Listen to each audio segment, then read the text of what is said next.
Assalamualaikum warahmatullahi wabarakatuh. Anda rindu mendengarkan kajian-kajian dari ustadz-ustadz kita dari Aceh? Kunjungi channel YouTube Maulizul Akbar NAD. Subscribe, like, share, komen.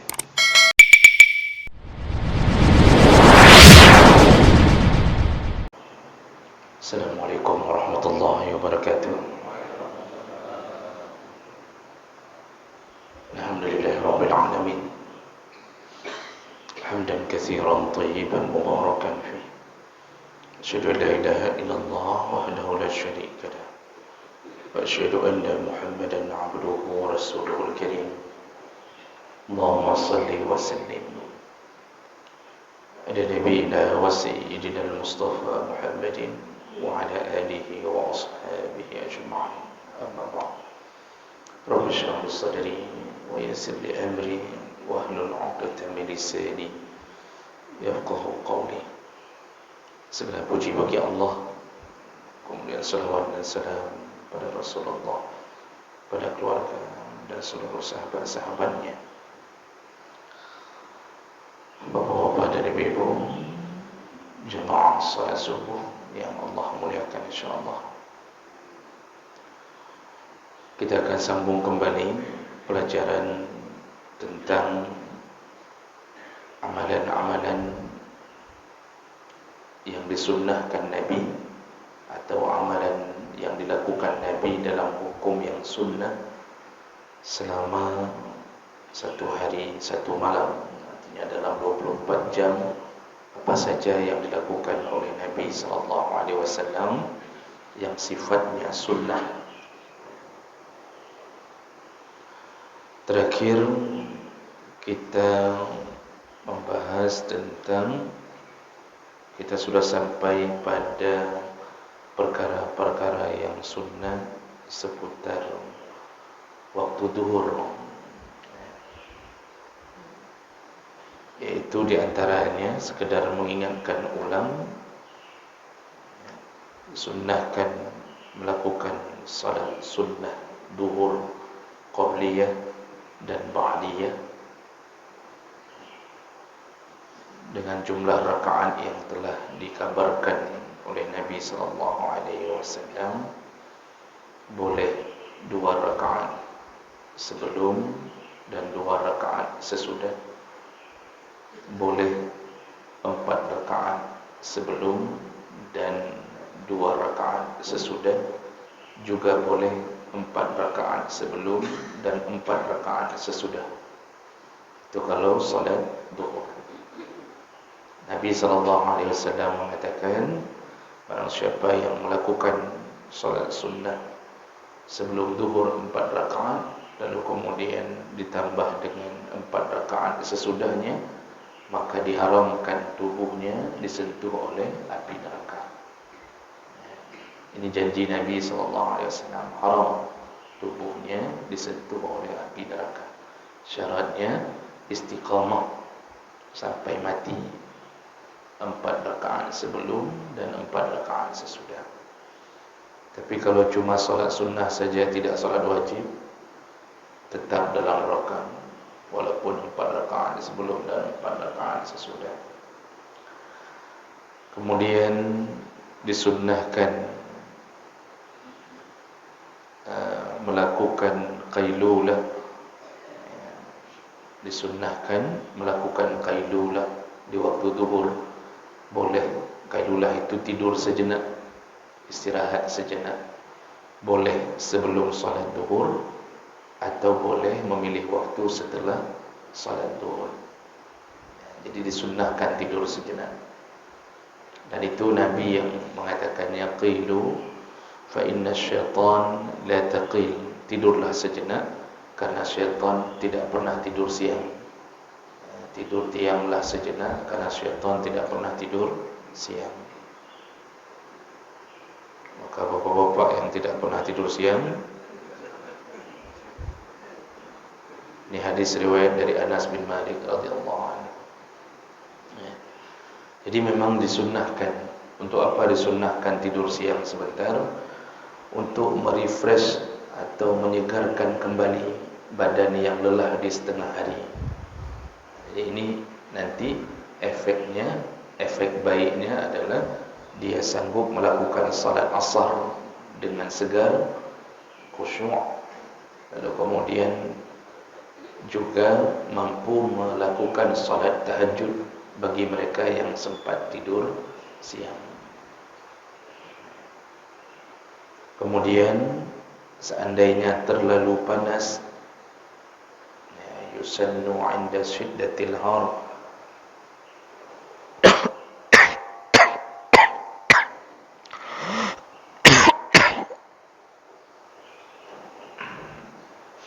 seandainya keadaan terlalu panas, maka dibolehkan, bahkan di sini disebutkan disunnahkan, salat duhur ditunda sampai kira-kira mendingin. Dan ini, perbuatan ini dilakukan oleh Nabi SAW.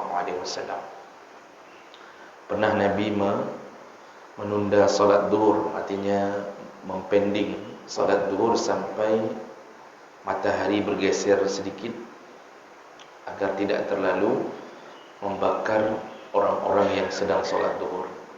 Nah, ini tujuannya agar tetap bisa khusyuk di dalam salat duhur.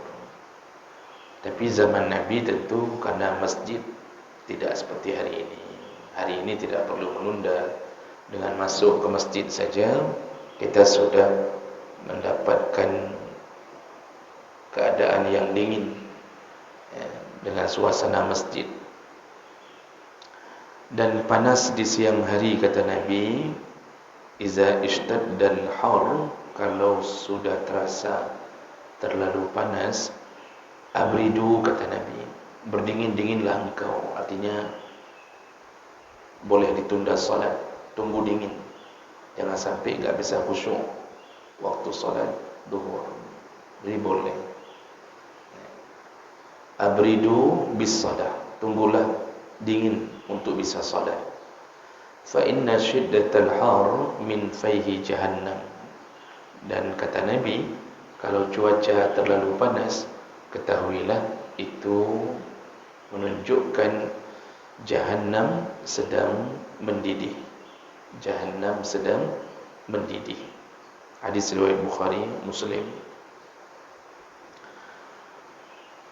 Hari ini kita merasakannya, Pak. Jadi kita sudah mencapai 37 derajat.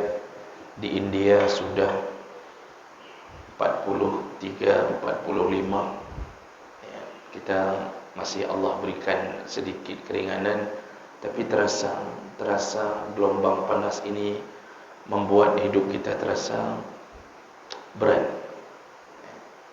Orang-orang yang beriman itu mendapatkan panas di dunia, maka dia akan takut kepada Allah terhadap azab nerakanya, maka bertambah-tambahlah keimanannya.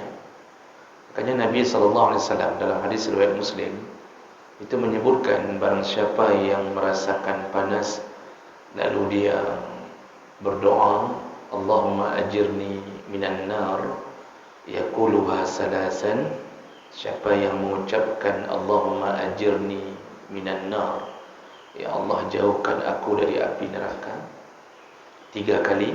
Ini hadis riwayat Muslim yang mengatakannya 3 kali. Faqala an-nar, maka neraka menjawab. Jadi kalau kita sedang jalan, Pak, ini selama ini kan panas sekali, maka disunnahkan ketika merasakan mendidihnya kepala kita, sunnah membaca doa di tengah-tengah panas itu, Allahumma ajirni minan nar, ya Allah hindarkanlah aku dari api neraka. Ucapkan 3 kali. Ucapkan 3 kali. Kata Nabi, ini hadis sahih, neraka menjawab. Apa kata neraka? Allahumma ajirhu minan nar, ya Allah hindarkanlah orang ini dariku. Jadi keseut oleh neraka. Neraka yang meminta kepada Allah, ya Allah orang ini sudah meminta kepadamu untuk menghindar dariku, maka aku mohon ya Allah hindarkanlah dia dariku. Itu doa dari neraka. Nah, makanya ini Pak, jangan lepas-lepas berdoa. Satu kali saja makbul antara doa kita atau doa neraka, insya-Allah selama-lama tidak menyentuh neraka. Makanya orang mukmin itu selalu menggantungkan harapan kepada Allah Subhanahu wa taala. Jadi baik sampo kita sedang panas, kita cuma mengucapkan kapalo suudah. Setiap hari itu aja kita ucapkan kapalo suudah. Jadi enggak ada menggantungkan iman kita, menggantungkan rasa takut dan berharap dari Allah Subhanahu wa taala. Baik, itu tentang seputar masalah waktu zuhur.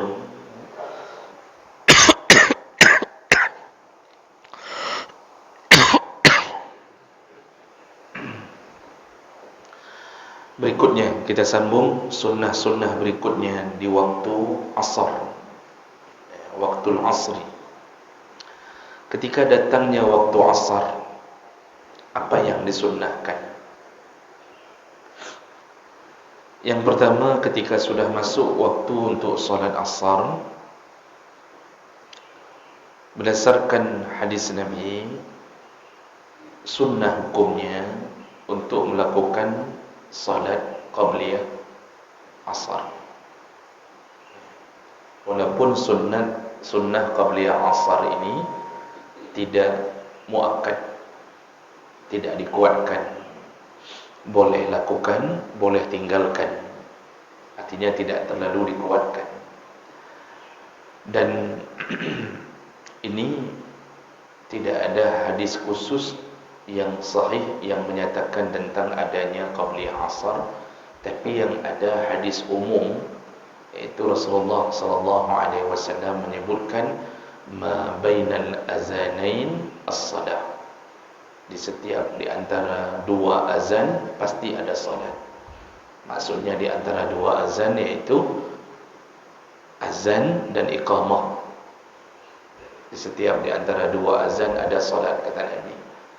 Sedangkan hadis yang menyebutkan tentang salat qabliyah asar tidak ada yang kuat, tidak ada yang dipegang oleh para ulama untuk menyatakan bahawa itu amalan rutin. Ada satu hadis riwayat Ahmad, Abu Dawud, Tirmizi, yaitu Rasulullah berkata dari Ibnu Umar, rahimallah imra'an shalla qabla al-'asri arba'an. Allah sayang kepada orang yang melakukan salat sebelum asar arba'an, 4 rakaat. Nah, hadis ini oleh banyak ahlul hadis mengatakan bahawa hadis ini hukumnya, statusnya dhaif dan tidak dijadikan hujjah untuk menyatakan tentang amalan salat asar, salat qabliyah asar 4 rakaat. Tidak dijadikan sebagai amalan. Jadi yang ada yaitu 2 rakaat sebelum asar, masih boleh. Ya, silakan, tetap berpahala tapi bukan yang muakkad. Lalu kemudian setelah melakukan salat asar, apalagi yang disunnahkan yaitu melakukan zikir ba'dal asar, seperti zikir ba'da subuh. Jadi zikir itu kan Allah menyebutkan dalam beberapa ayat itu bukratau wa ashiya. Ingatlah Allah pagi dan sore. Nabi juga menyebutkan beberapa zikir pagi, sore. Jadi zikir itu lebih panjang setelah salat subuh dan setelah salat asar. Itu seharusnya zikir itu lebih panjang. Tapi tidak mesti zikir langsung setelah salat, karena zikir setelah asar itu boleh dibaca atau disunnahkan untuk dibaca di antara ba'da salat asar sampai sebelum maghrib. Jadi kalau kita enggak sempat baca zikir pagi petang, di waktu petang tak sempat baca langsung setelah salat, maka bacalah sebelum maghrib. Allah Subhanahu wa taala menyebutkan dalam surah Ahzab 41, ya ayyuhallazina amanu zikurullaha zikran katsira. Wahai orang yang beriman, perbanyaklah engkau mengingat Allah dengan zikir yang banyak, dengan zikir yang banyak. Wasabbihuhu bukratan wa asila. Bertasbihlah kepada Allah di pagi hari dan di sore hari. Kenapa pagi dan sore menjadi pilihan? Ini waktu yang pertama, waktu shiftnya malaikat mengangkat catatan amal. Jadi dalam harian kita, malaikat itu shift mengangkat catatan amal pagi dan sore. Di pagi hari, malaikat yang sudah bertugas dari sore sampai pagi digantikan di waktu subuh. Makanya sering sebelum subuh kita mendengarkan suara ayam berkokok. Kenapa ayam berkokok? Nabi sebutkan dalam hadis yang sahih, ayam jantan, ad-dik dalam hadis, ayam jantan itu berkokok kalau sudah melihat malaikat. Jadi setiap kali ayam jantan melihat malaikat turun, maka dia berkokok. Makanya ayam jantan yang diberi kelebihan oleh Allah melihat malaikat itu berkokoknya di antara dua waktu itu, menyokkan kala subuh, kala maghrib. Itu kata Nabi. Sedangkan keledai itu meringkik kalau melihat syaitan. Dalam satu hadis disebutkan, ayam jantan yang bisa lihat malaikat berkokok, keledai kalau lihat syaitan meringkik. Makanya dulu orang-orang Arab kalau terdengar suara keledai sedang meringkik, itu sudah mulai itu baca-baca doa-doa perlindungan, karena keledai diberi izin melihat syaitan. Jadi jemaah melakukan Allah, ketika amal kita diangkat pagi dan sore, catatan yang sedang tertulis terakhir adalah berzikir. Jadi ketika dinaikkan catatan pagi, dalam catatan terakhir adalah sedang mengingat Allah. Dinaikkan catatan sore, maka catatan terakhir sedang mengingat Allah. Jadi ya, otomatis kita selalu dalam mengingat Allah. Allah itu paling ridha terhadap hamba yang mengingatnya. Paling ridha. Makanya timbangan itu paling berat dengan zikir. Timbangan amal kita paling berat dengan zikir. Kan amalan paling ringan itu. Bahkan Nabi pernah mengatakan, kalimatani khafifatani fil lisan saqilatani fil mizan. Ada dua kalimat ringan di mulut tapi berat sekali di timbangan. Saqil, berat sekali di timbangan. Itu subhanallahil azimi, subhanallahi wa bihamdi. Kalimat tasbih sederhana tetapi berat sekali di timbangan. Orang yang menyebut-nyebut Allah itu enggak ada yang bisa melampaui kekuasaan Allah ketika kita menyebut namanya. Makanya perlu kita tahu rahasia bahawa kenapa kalau sudah sebut nama Allah, syaitan minggir. Kan untuk mengusir syaitan enggak perlu kan buat perangkap seperti perangkap babi. Kan apa lain apa gad, macam-macam lagi ada drobui. Tak perlu buat pagar seperti pagar pencuri. Kalau sudah sebut nama Allah, syaitan minggir. Makanya dalam satu hadis, ketika kita bertemu makhluk yang jelmaan syaitan atau ciri-ciri syaitan, ketika kita ucapkan kalimat bismillah, maka dia mengecil.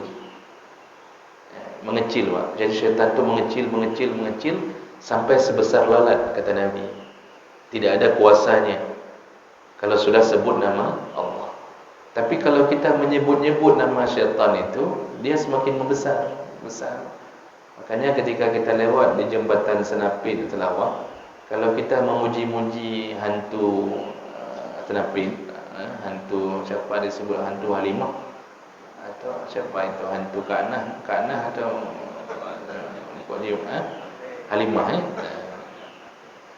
itu kalau kita menunggu kemudian menyebut-nyebut dalam mobil mengatakan inona hantu, itu syaitan naik, Pak. Naik dia ingin eksis, dia ingin menampakkan nyolong. Nanti lama-lama akan dibuat orang syirik. Kalau mau lewat jembatan minta izin, kamu kena lewat. Nah, itu sudah mulai itu dia membesar, mulai berkuasa. Nanti dibuat rasa takut, dibuat ini, sehingga orang mulai kirim sesajen, asal lewat campak makanan supaya enggak diganggu. Disitulah jatuhnya kita di bawah kekuasaan syaitan. Tapi kalau mau lewat, kita mulai menyebut-nyebut nama Allah, kita sebut namanya, kita baca ayat-ayat yang disuruh oleh Nabi, kita baca a'udzu bikalimatillahi tammah min syarri ma khalaq, itu mengecil. Syaitan langsung mengecil, kata Nabi. Ini Nabi yang bilang, sampai sebesar lalat. Jadi dia paling takut kalau disebut nama Allah. Ketika kita pergi ke tempat-tempat yang jauh, menginap di hotel atau di rumah wisma atau macam-macam yang mungkin lama tidak ditinggali, itu dengan masuk lalu mengucapkan a'udzu bikalimatillahi tammah min syarri ma khalaq, aku berlindung dengan kalimah-kalimah Allah yang sempurna dari kejahatan makhluknya. Itu tidak ada satu makhluk pun di hotel itu yang bisa mencelakai kita. Tapi Ustaz, saya sudah baca, tapi kok celaka juga. Kitalah syaitannya. Nyantanya jin ya, semayang hantum, sapu hantum. Itu. Makanya Bapak Ibu, kalimah Allah, zikir ini, itu kuat sekali. Malaikat kalau sudah seseorang menyebut nama Allah, itu malaikat tidak akan berani melawan apa yang diinginkan Allah, yang diperintahkan pada malaikat. Ini makanya zikir itu orang malas berzikir, padahal zikir yang diucapkan di lisan itu dahsyat. Makanya kalau kita ingat kembali kejadian yang Nabi sebutkan di Yaumul Hisab, ketika seseorang yang penuh dengan dosa, lalu dihadapkan ke hadapan Allah Subhanahu wa taala, dibuka catatan amalnya, lalu dia melihat sejauh mata memandang dosa semua. Begitu dibuka catatan amal, dia syamandum dosa. Lalu Allah nampakkan satu persatu, ini dosamu, sejauh mata memandang dosa. Lalu dia mulai berputus asa. Dia merasa pasti neraka, ana lilum, pasti neraka. Lalu Allah kemudian mengatakan kepadanya, masih ada satu amal salehmu yang tersisa di balik dosa-dosamu. Ini hadisnya panjang, hadis sahih. Orang ini berkata, apa itu ya Allah? Lalu Allah suruh malaikat nampakkan, coba nampakkan amalnya yang tersisa. Apa yang nampak? Dikeluarkanlah oleh malaikat kartu bitaqah, kartu yang tertulis kalimah la ilaha illallah. Rupanya di dunia orang ini masih percaya dengan la ilaha illallah dan kadang-kadang mengucapkan la ilaha illallah. Sederhana kan? La ilaha illallah.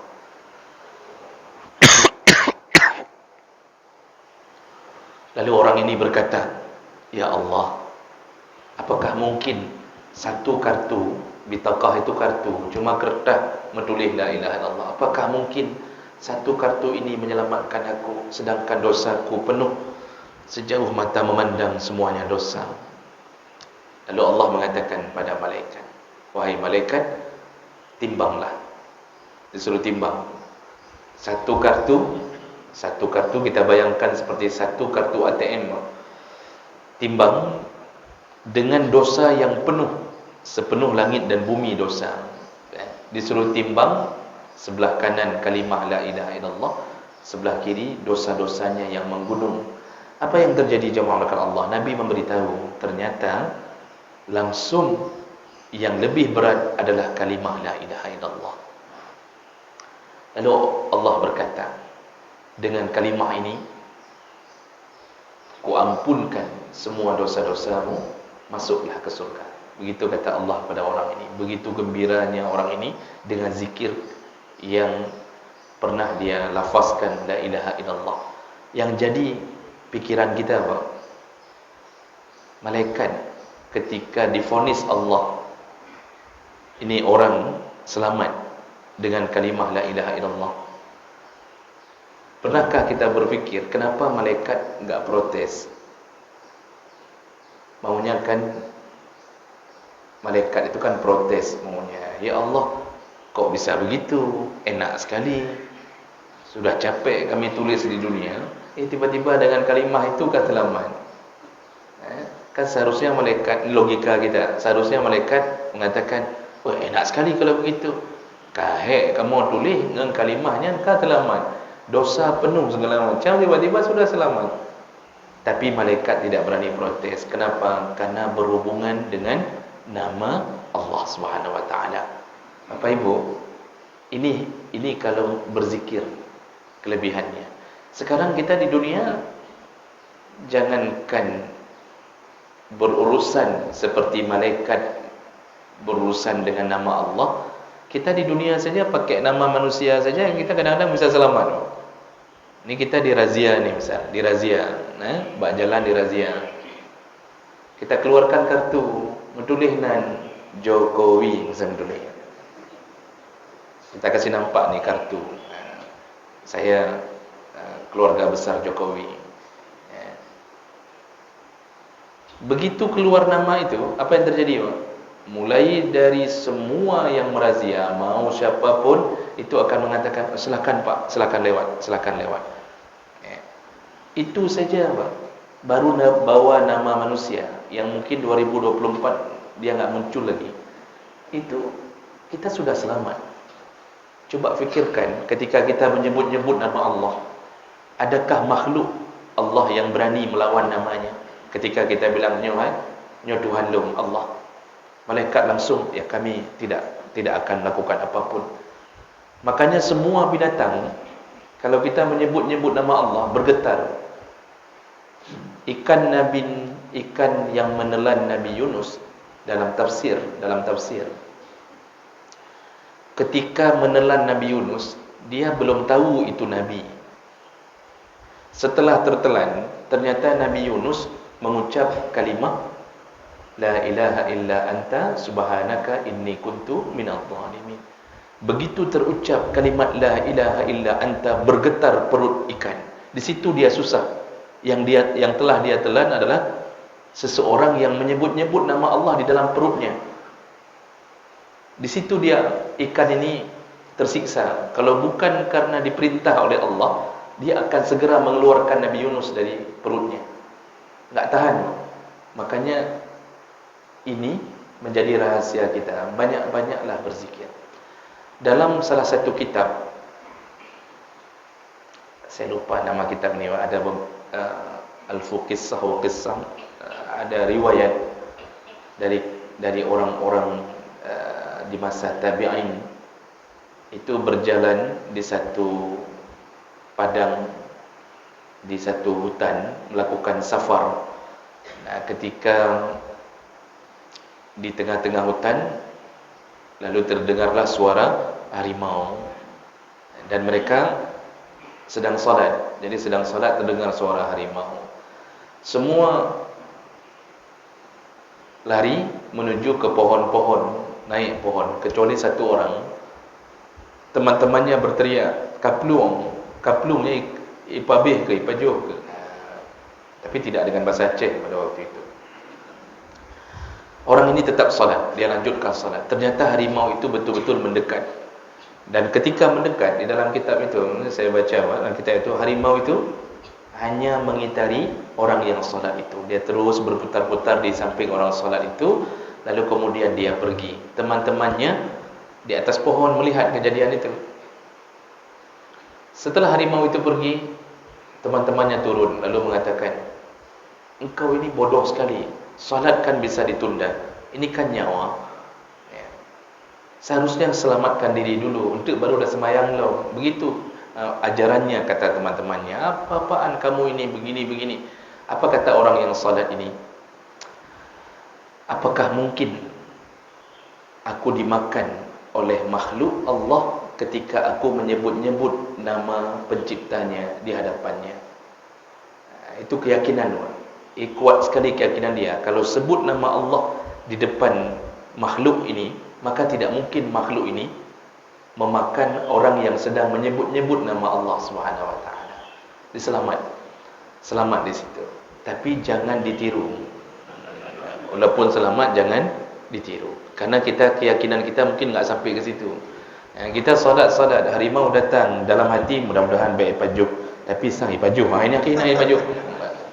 Itu beda, Pak. Keyakinan itu yang menyebabkan berbeda. Jadi jemaah melakukan Allah, setelah salat asar sampai menjelang maghrib, duduklah sebentar, berzikirlah. Sekarang sudah banyak Pak dijual zikir-zikir pagi sore itu, di pagi sekali, sore sekali. InsyaAllah yang baca pagi, yang baca sore, kalau dia meninggal sebelum pagi, kalau baca sore meninggal sebelum pagi, InsyaAllah selamat imannya. Yang baca pagi meninggal sebelum maghrib, InsyaAllah selamat imannya. Dan semudah-mudahan mereka termasuk golongan orang-orang yang dirindukan oleh surga Allah Subhanahu wa taala. Baik, inilah perkara-perkara seputar zuhur dan asar yang disunnahkan oleh Nabi sallallahu alaihi wasallam. Insyaallah Kamis subuh yang akan datang kita masuk ke dalam perkara-perkara sunnah di waktu menjelang maghrib.